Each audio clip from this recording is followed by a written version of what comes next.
Good evening. Lovely to be here. I've heard some wonderful things taking place, listened to some of the podcasts, and it's all good to me. It's all good to me. So just to let you a little bit into who I am and a little bit of our background. I've been in ministry for 38 years. It's a long time. Came to know the Lord 46 years ago.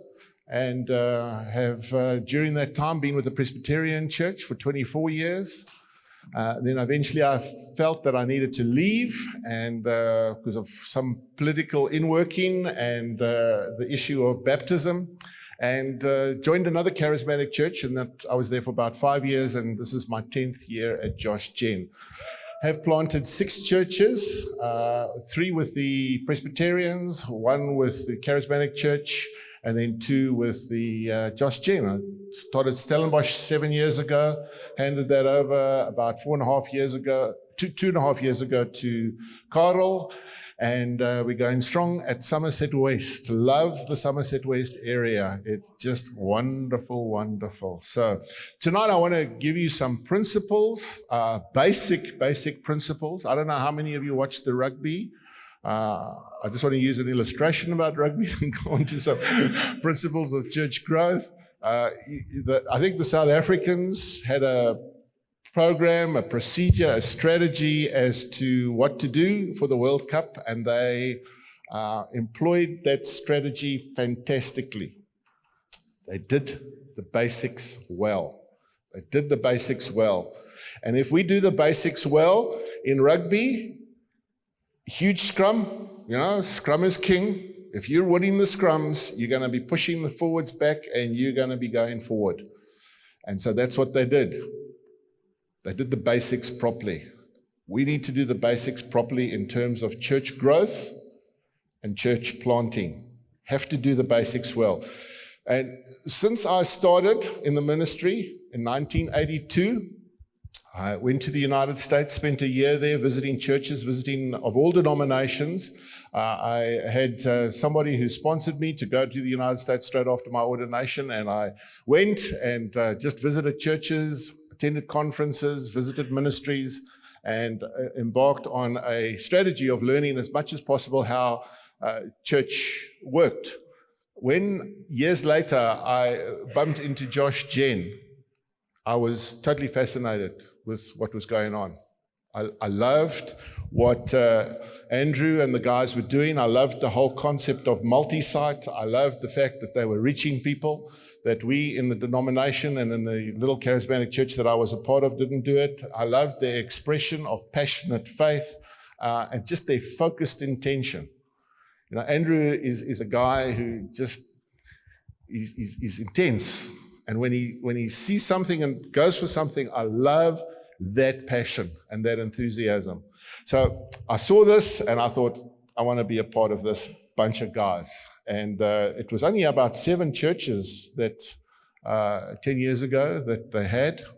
And now it's grown to 27. 27 in January. I think 1 or 2 churches will only start then. So tonight we're going to do the basics. And the first thing that I'm going to talk about is it's essential to evangelize. You don't evangelize, you'll fossilize.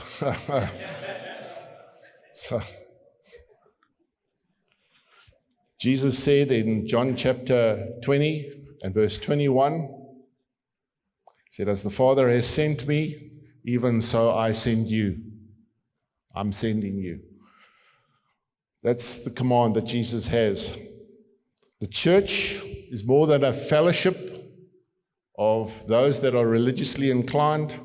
It's more than a community group that sing choruses. It's more than just getting together. It's a group of people that are commissioned by Jesus Christ to carry on his ministry and to complete his work and to make his redeeming love known to all mankind. Jesus in Luke chapter 19 and verse 10 says this, "The Son of Man has come to seek and to save that which is lost."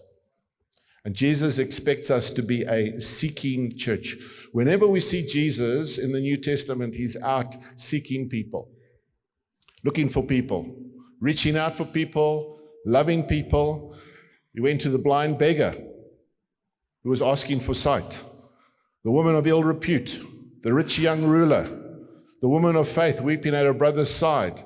Jesus was concerned for all of them, and he gave himself to all of them. And his enemies jeered at him, and they said, "You're just a crook, and you're a sinner, a friend of sinners, you're a drunkard, and you're a glutton." But this is how Jesus appeared to the religious ones. As he moved amongst the forgotten, as he moved amongst the despised, people like Zacchaeus, the woman of Sychar, touching the diseased flesh of the lepers, gathering himself with tax collectors, fishermen, and the riffraff of society. He was the bread of life, and he was the living water, and he was seeking them out. And Jesus instructed us to go into the world, to preach the gospel to the whole creation, go into the highways and to the byways, out where men's hearts are broken by sorrow and their souls are scarred by sin, and take my love to them. Jesus came to seek. Jesus came also to save. To save. As the Father has sent me, so I'm sending you. So Jesus not only is seeking, but he is saving. He's lifting people into a new relationship with Jesus Christ. It's all about transformation. It's all about producing something spectacular in our lives. Jesus' power didn't come to an end at the crucifixion, but it was only released. And his work is salvation in the world today. And he defined his ministry by saying, it's not the healthy who need the doctor, but the sick. I've not come for the righteous, but for sinners. But Jesus has commanded us to go. Now, one of the things that we have the privilege of seeing in churches still today, and I think that might change in the years to come, is that people actually grace us with their presence in our church. They come to the church. So I'm going to just share with you some very practical. I said to Andrew when he asked me, will I share? I said, I'm going to do some really practical things. And he says, that's great. So I'm going to share just a little bit about what we do at Somerset West, and I'm sure that you do it as well. And Andrew, I think, has shared on a couple of occasions. When a person comes, and when I'm speaking to one of the members and I see a new person, and, you know, because Somerset West is still a small congregation, and I see somebody coming in for the first time and they haven't been spoken to or greeted by a friend or one of the deacons or elders, I'm like amping. I'm not listening to you anymore. I don't care about your story. I want to get to that person as quickly as possible. And so it really pulls on my heartstrings to get to that person and to greet that person. We have to be friendly to folk. And one of the things that we have come to understand at Somerset West is that it's a huge basin. Years ago, I said to Andrew, we were at Stellenbosch, and the Stellenbosch congregation was growing, and I said to him, I want you to think about something. It was at a meeting. I want you to think about Somerset West. This is a huge catchment area of about 55,000 homes. Over 200,000 people live in Somerset West, in the Strand and in Gordons Bay area. It's a huge catchment area. There probably are a maximum of about 50 churches. So if you have an average of about 4 people, inhabitants, residents in every single home, you've got well over 200,000 people there. So you have this wonderful catchment area of 200 and odd thousand people. You've got 50 churches, and I think the maximum average is about 500 people. You're still shy of about 170,000 people that are not going to church. It's a huge unchurched area. So we decided to go into Somerset West and be a part of that work there, and we started. Do you know it's essential that to grow the kingdom, you're going to have to plant churches? I think it's the best form of church growth. It's the best form of evangelism. It's just to plant churches. There are 7,000 churches closing down every single year around the world.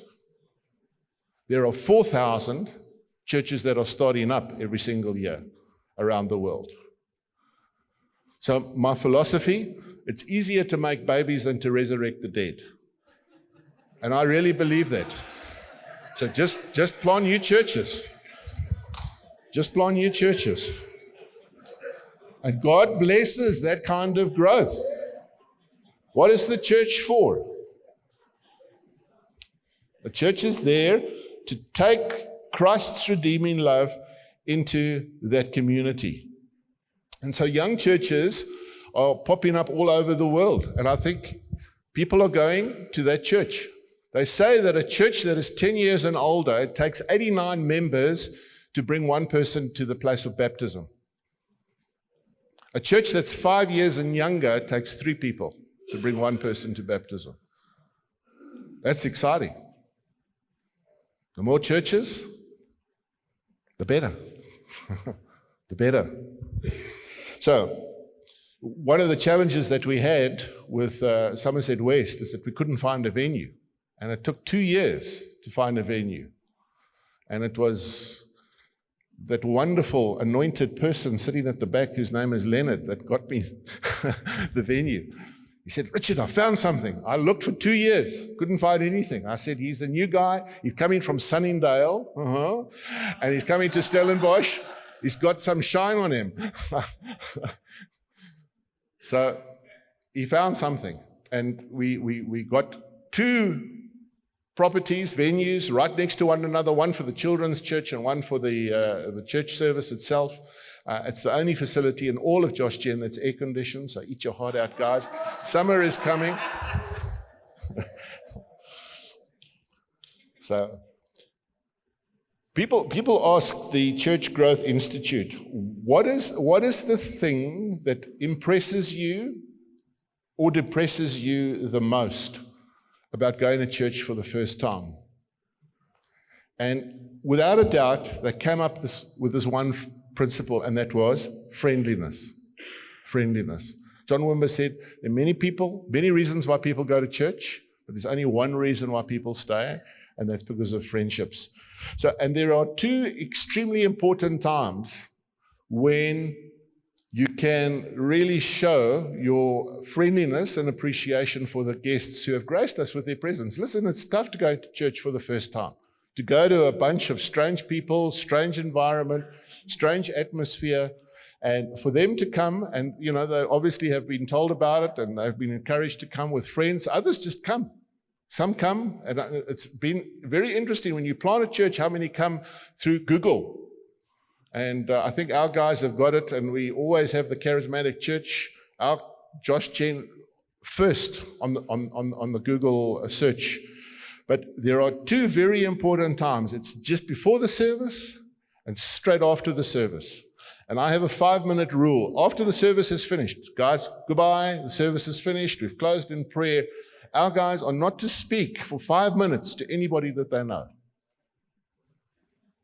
They're to go to people. The worst thing is when you're visiting and you stand up and everybody gets into little cliques. You think, okay, the service is over, I enjoyed it. And you kind of walk out into the foyer and you think, okay, let's get a cup of coffee, and there's nobody that talks to you. It's a terrible thing. So you need to have the 5-minute rule. And the 5-minute rule says, don't talk to friends. You can talk to them afterwards. You can talk to them any day of the week. But for 5 minutes, you to hone in on visitors who are there, especially for the first time. So 5 minutes before the service, 5 minutes after the service. And when people come back, I make a point of remembering their names. First thing on a Monday morning, give them a phone call. Hey, it was great having you in church. I do it. I don't let the other elders do it. I do it. The lead guy, it's absolutely essential that he does it. Let me tell you, if you make contact with the lead guy, it makes that much more impression. So I phone them and I memorize their names. On a Friday or a Saturday, I go through the file and I say, that person, he was a tall guy, he had bald head, and his name is Simon. And he's a SAF Air pilot, got his name.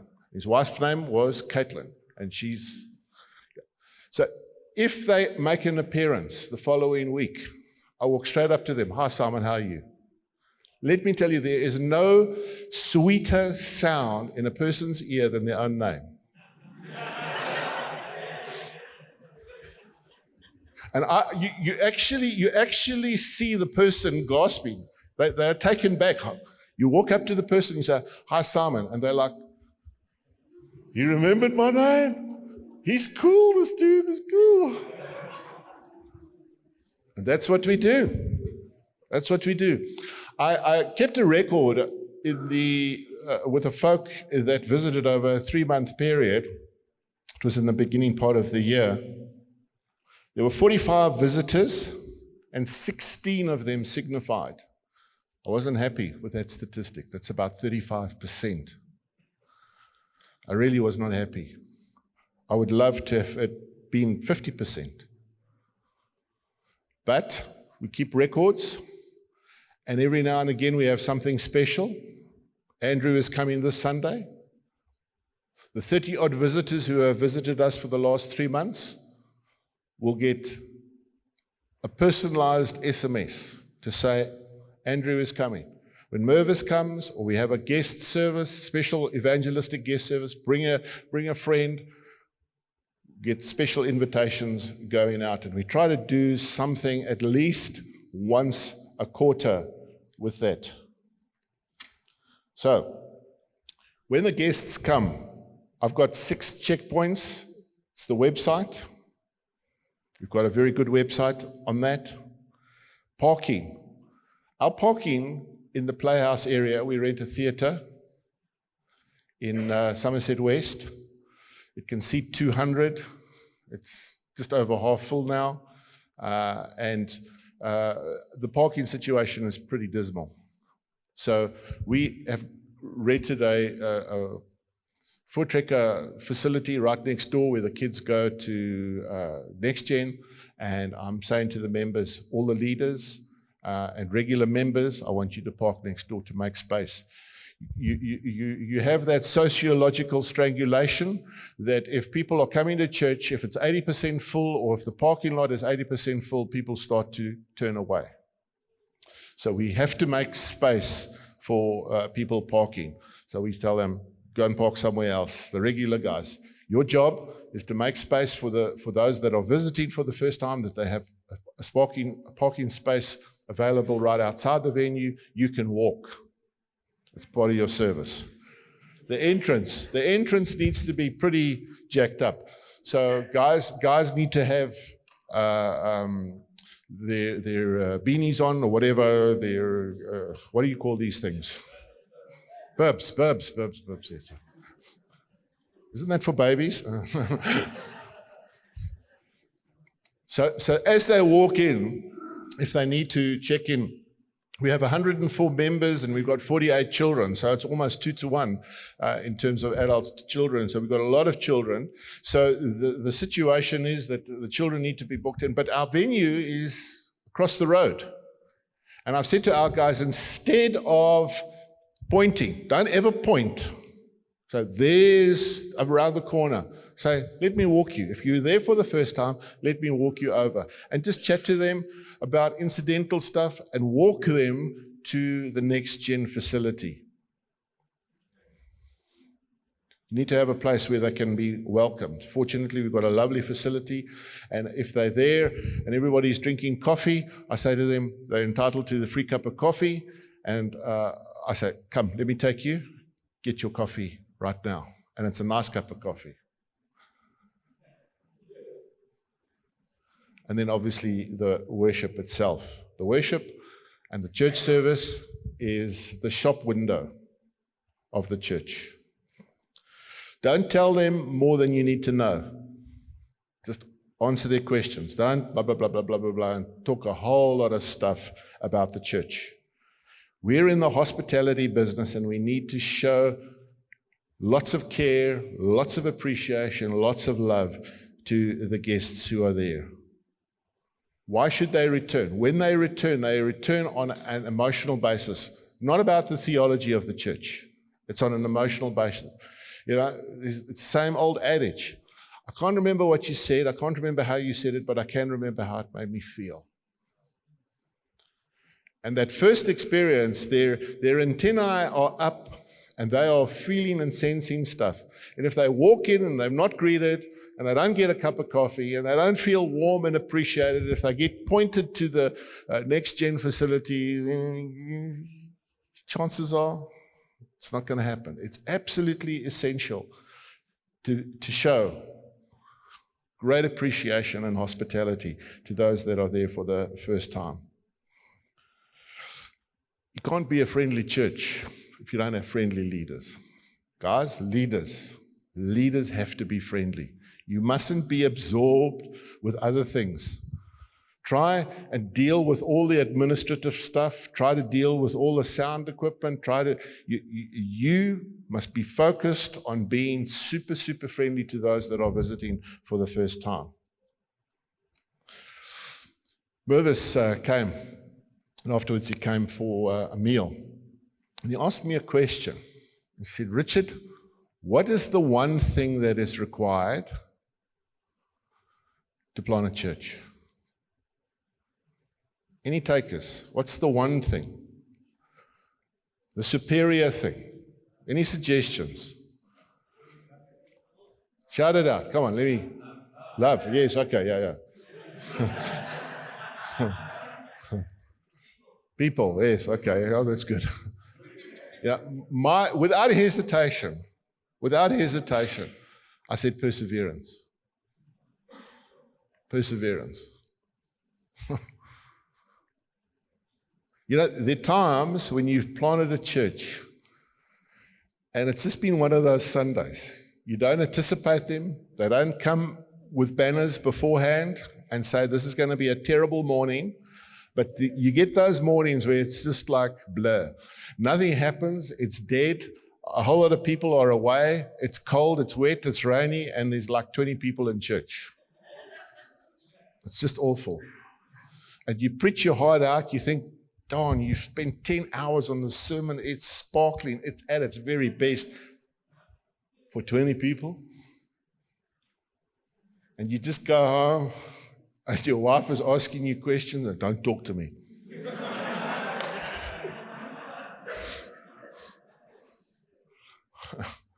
And you just go into the bedroom and you flop in the bed and you just start to groan.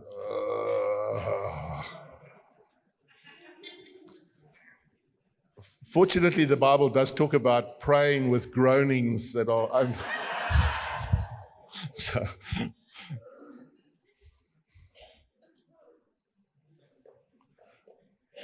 Galatians chapter 6 and verse 9 says this, let us not grow weary while doing good, for in due season we shall reap if we do not lose heart. Psalm 126 and verse 5, they that sow in tears shall reap in joy. Got two quotes. Samuel Johnson says, great works are performed not by strength, but by perseverance. Calvin Coolidge, nothing in the world can take the place of persistence. Talent will not.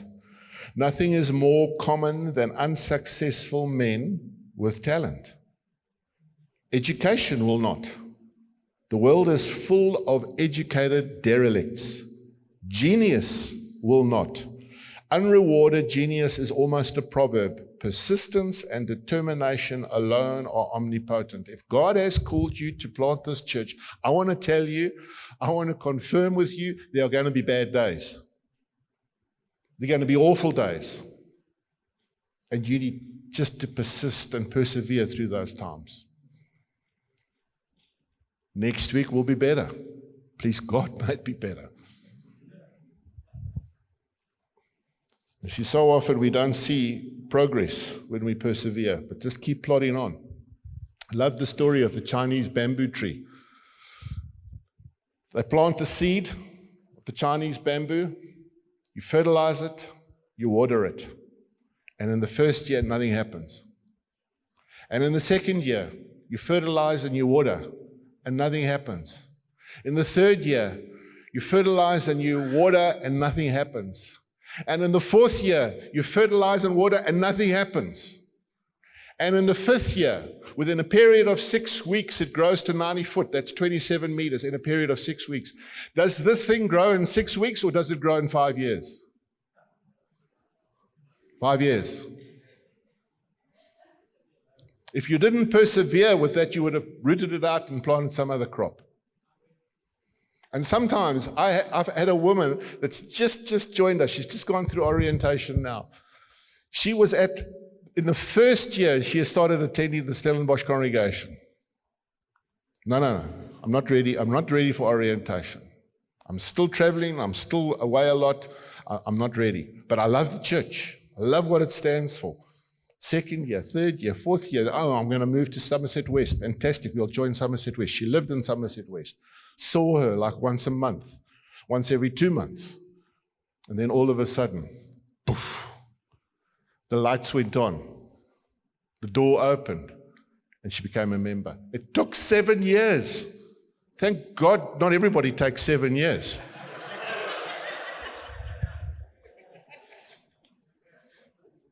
You know, I watched a documentary recently about those climbers that climb Mount Everest and how many people have actually died on that mountain. You know, many more people would have reached the summit of that mountain if they'd not given up about 100 meters from the top. They don't give up at base 1. They don't give up at base 2. They give up almost at the top because they just can't get to the top. And so often we give up just before that time where there's breakthrough, where something spectacular begins to happen. I was fortunate enough to have a whole bunch of guys coming from the Stellenbosch congregation to join at Somerset West. And it's absolutely essential that you take people because within Somerset West area, it's essential that you have some form of next gen. In Stellenbosch, it's okay because there's primarily students, and slowly but surely the next gen grows. But we've got a huge number of children, and it's absolutely important that you get stuff going and a facility going. If parents come with children and there's no children's church, you've got a big issue. But a statistic that Andrew was wanting to share at the leaders thing the other night is D.L. Moody says that children are the renewing force in the community. And 85% of Christians become Christians before they're 15 years of age. 1 in 10,000 after 30 years of age, and 1 in 750,000 people when they're after 70 years of age. So, if I could say anything to you about church planting, take huge steps of faith. I'll talk a little bit about faith towards the end. You're going to meet lots and lots of doubters, and possibly the biggest doubter will be you. You'll doubt yourself many, many times. You'll have great friends, and those friends will leave you. And it won't be pretty. And it'll be nasty. But there will be many others that will come alongside you, and it will become unbelievable friends. You need to be more passionate for the things that you're for than the things that you are against. You need to choose to please, not to please the insiders, but to reach the outsiders.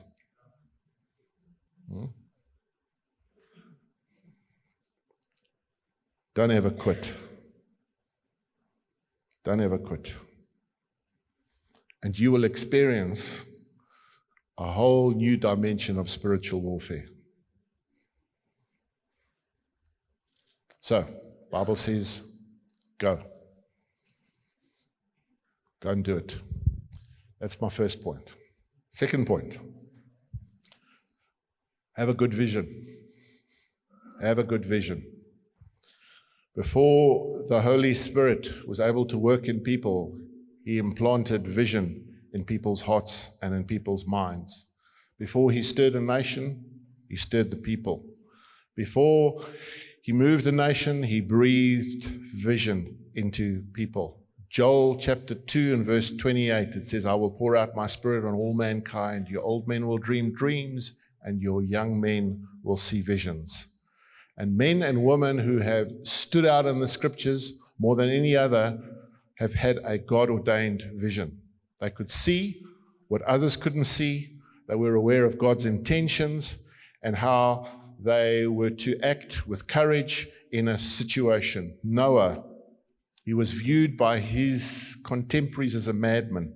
He was building a boat, a huge boat, bigger than it was ever seen, in the middle of the wilderness. But Noah's vision provided salvation for himself, for his family, and for the animal kingdom. Others could have been a part of that salvation, but they didn't share in that vision, and they perished. David, when he was king of Hebron, he looked at Jerusalem, and he thought that would be a good place to house the ark of God. But it was a Jebusite stronghold. And the Jebusites even taunted David and said, you shall not even come up here. But we see in 2 Samuel chapter 5 and verse 6 and 7, nevertheless, David took the stronghold. Why? Because he had a vision for the ark of God. Nehemiah, when he returned with refugees back to Jerusalem, that was an absolute devastation. It had been razed to the ground. The gates had been burned. But he had a vision to rebuild the walls once again. God uses people who have vision. Let's look at Ephesians chapter 1 and verse 9.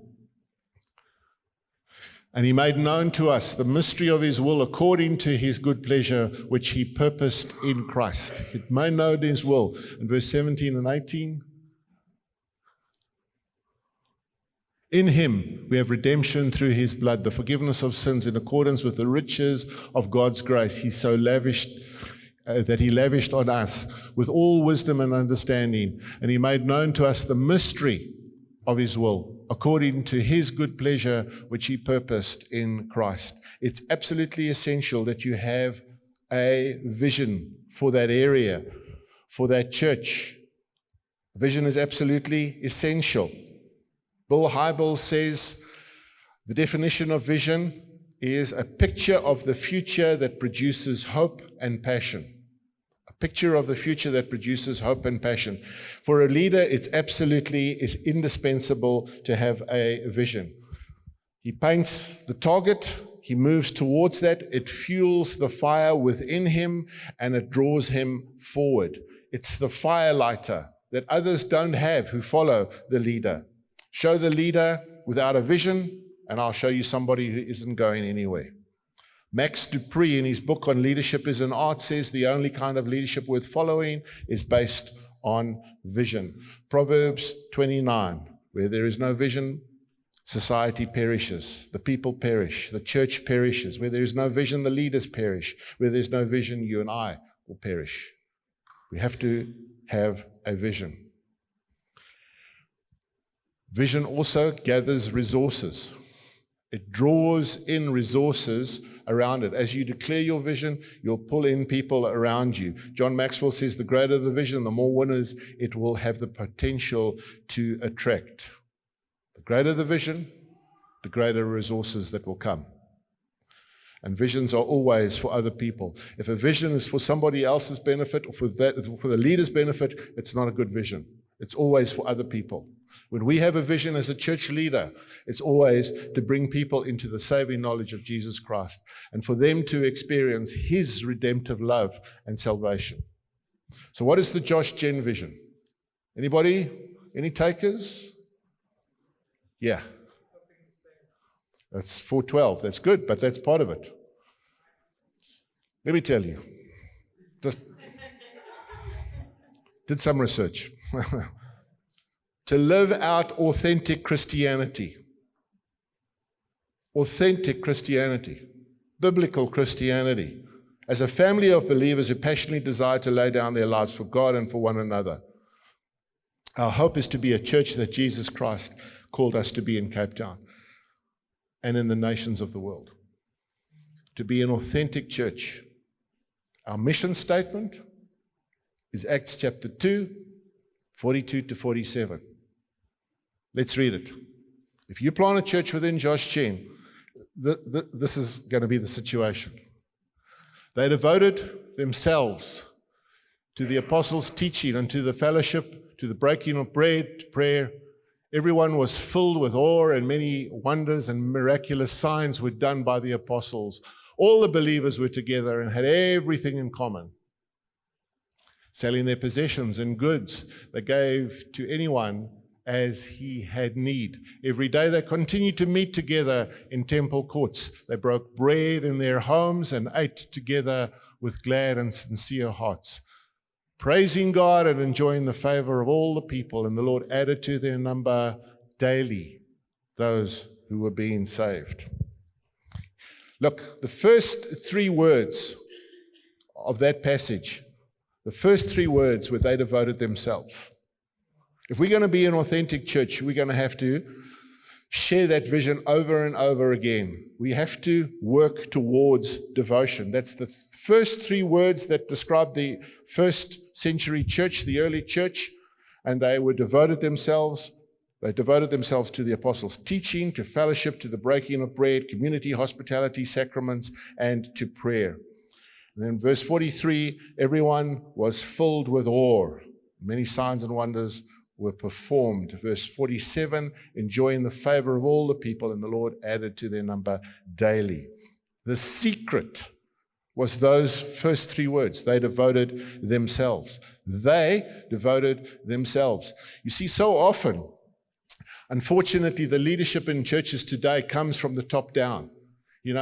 We phone people, why weren't you in church? We cajoling, we persuading, we're pressurizing people to at least, but they said, we devoted all by ourselves. Let me show you an illustration here.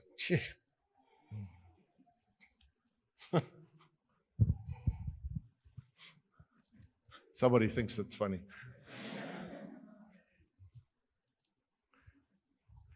Reluctance is, I've got this beautiful water.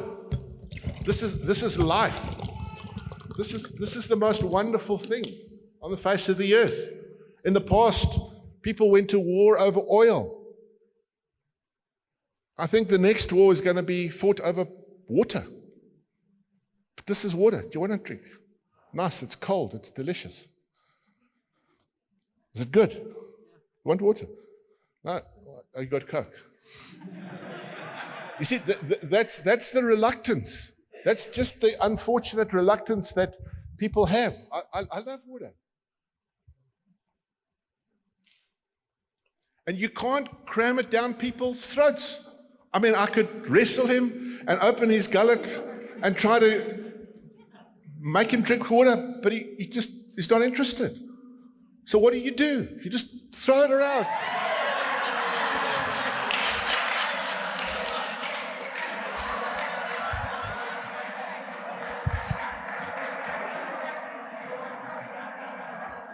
You didn't get any.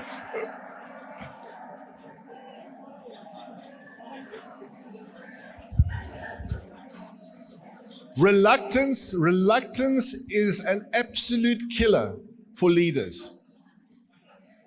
And where we emphasize this authentic church, they devoted themselves. You guys come to us and they say, we devoted all by ourselves. You don't have to come and watch us. You don't have to. We're in your kidneys. We're right behind you. We support you in everything. Bill Bright from Campus Crusade, he's going to be with the Lord now. He was a phenomenal Christian, led millions to the Lord. He was responsible for producing the first Jesus movie, not the Mel Gibson one, but the first Jesus one, and many, many hundreds of thousands came to acknowledge Jesus Christ as their personal Lord and Savior through his ministry.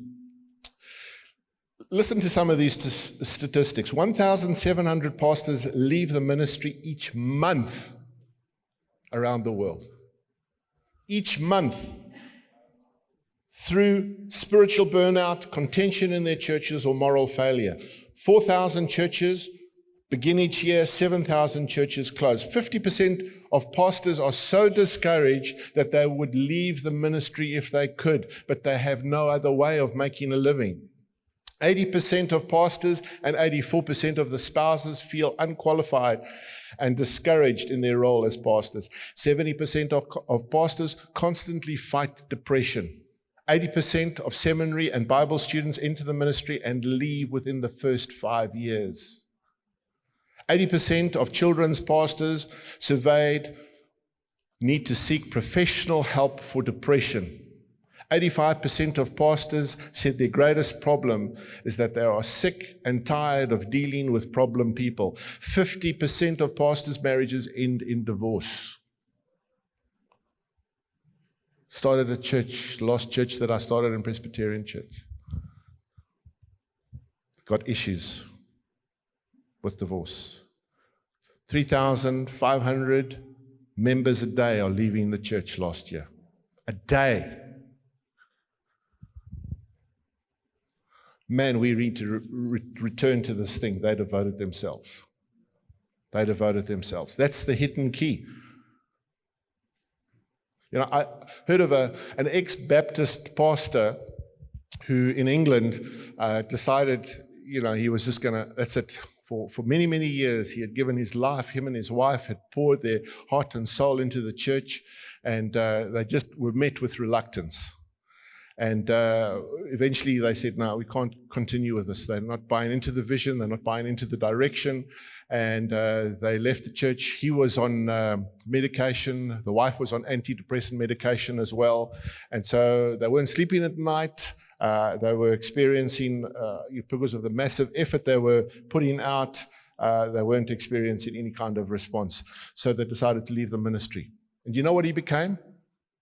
He became a pub landlord. And he said, you know, his members were devoted all by themselves. They used to come early. They used to knock on the door wanting to get in. He said he never saw that in all the time that he was leading the church. And at night, he not only saw the incredible generosity of people wanting to buy the last round of drinks, but at night he used to flash the lights and say, last round, and he used to chase people out. He never had to chase people out of church because they just left very quickly afterwards anyway.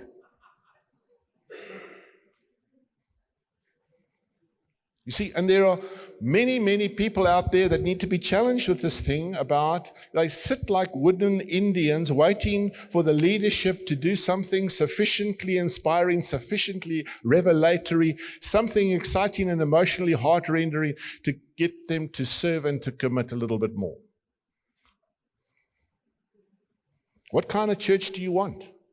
That needs to be part of your vision. What kind of church, when you plant a church, what kind of church do you want?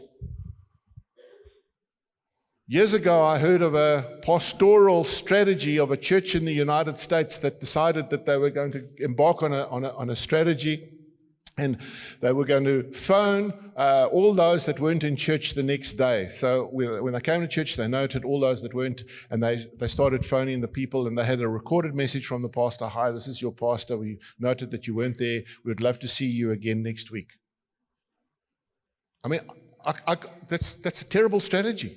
You know, why focus on those that are negative, or those that are reluctant, and those that are not there? Focus on those that are there and push into their lives. Make phone calls to those. Wasn't that a great service that we had yesterday? Didn't God move in the most incredible way? And to focus on those things. You see, John chapter 1 and verse 12 says this. Yet to all who received him, to those who believed in his name, he gave them the right to become children of God. He gave them the right to become everything that God wanted them to be. You know, my worst, when I was leading a community, my worst phone call was then on a Wednesday night as I was sitting down for supper. Guys used to phone and say, tell me, what are we doing at Com tonight? Have you ever had a phone call like that? Yeah.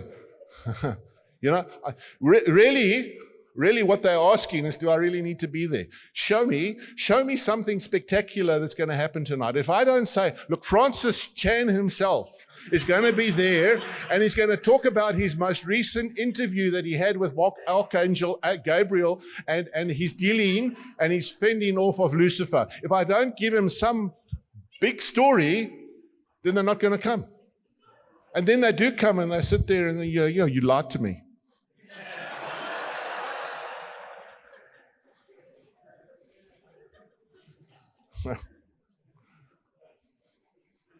I call them hokey pokey Christians. You know the hokey pokey song? All you youngsters, you don't know the hokey pokey. The older guys know the hokey. It's in, out, in, out. You do the hokey pokey, you turn around. That's what it's all about. Hey, Richard, I'm in. You can rely on me. No, I'm not. I'm there. I'll be there. No, I'm not. I'm right behind you. I'm supportive. No, I'm not. Call them hokey pokey Christians. That's what it's all about. I say that's what the church is all about. You need to teach them how to be devoted to one another. And that needs to be communicated all the time. I want to tell you a story, and then we'll just have a bit of a break. There was, when I was still a youngster, I'm a big guy, unfortunately. And I was super arrogant when I was in my 30s. Just ugly arrogant. But God helped me through that, and despite my arrogance, I was fairly successful. So a guy comes to the church in Milnerton that I was pastoring, and he says, I've been coming here for 3 weeks, and my life is an absolute mess. I'm in debt. I've lost my home, and my wife has left me, and I've been coming here for 3 weeks, and my life is no better. And I just want to tell you that I'm giving you 1 more week.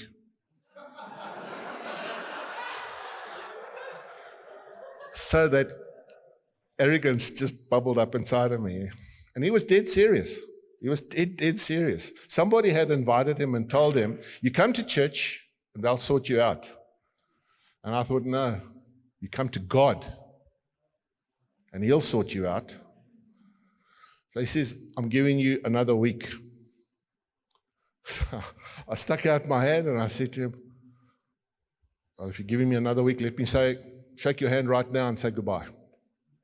Because I'm not interested in your 1 more week left. Let me deliver you from expecting something from us that I can't give or produce in you, and me worrying about what I need to come up with to give to you. Goodbye. And I paused. And I said to him, or you give us a year. You give us a year, and we'll spend time with you, we'll ask God for help, and you do for a year what we believe God is telling you. He says, oh, a year? A year? Are you kidding me? So I said, listen, 6'2", towered over this little fellow. I said, listen to me. How old are you? He says, I'm 56. I said, it's taken you 56 years to get your life into this train smash where you've lost everything, you're totally in debt, your wife has left you, your kids want to have nothing to do with you, and you're telling me you're giving us a week? I said, no, I don't think so. Forget it. I went and I found out who had invited him.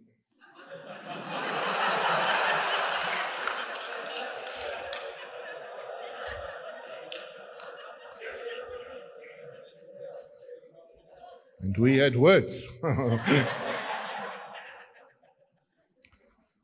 Plug into God. See, we leaders are only supplementary. You see, your primary relationship is with God. And we need to push people into God. He is, the psalmist says, God is our keeper. He will keep and bless you. Pastors, elders, leaders don't have enough grace, don't have enough faith, patience, and love to be your keeper. And that's why people leave the church. There's not enough love here. Because they expect everything to be done in the week. You're dreaming. You're dreaming. Let's have a break.